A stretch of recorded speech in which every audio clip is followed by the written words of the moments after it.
In the last few minutes, the construction giant Carillion has announced it is taking steps to enter into compulsory liquidation with immediate effect. The decision puts around 20,000 jobs in Britain at risk. Well, Juliet Dunlop is at the side of the new Royal Liverpool Hospital, which Carillion is building. Juliet, what's the company said? Well, Carillion, of course, had been in an extremely precarious position. It had been in those crisis talks all weekend.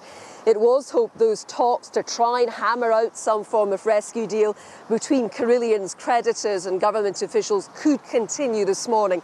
But it appears that despite all of those efforts, that is not going to be the case. Now, in a statement on its website this morning, Carillion is saying that compulsory liquidation with immediate effect is now its only option.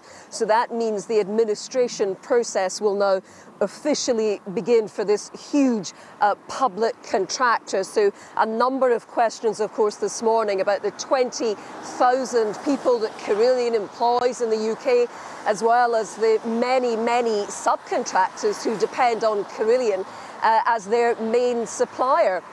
And of course, question marks over the future of major construction projects, just like this one here in Liverpool. This was supposed to be a new state-of-the-art hospital.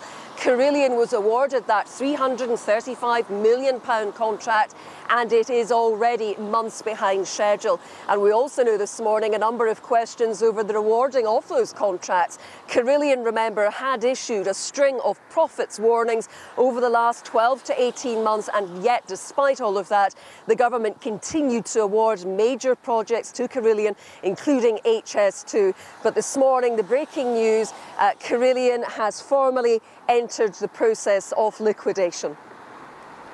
Juliet, thanks very much indeed. Just having a look at some of the contracts with the government that Carillion has. With the NHS, it manages 200 operating theatres and 11,800 beds, makes more than 18,000 patient meals a day. It has work, as Juliet was saying, on the HS2 project. It manages 50,000 armed forces houses, does cleaning and meals for 875 schools, and it maintains half of the UK's jails. Absolutely huge. And the big charge, of course, is that the government were aware that they were having problems and just allowed it to fester and get dramatically worse. And we invited the government to come on and talk about this. Obviously, they've said no. But there are big questions to be asked now about what the government did and when they did it and why they didn't do more to stop this happening, which we've seen today.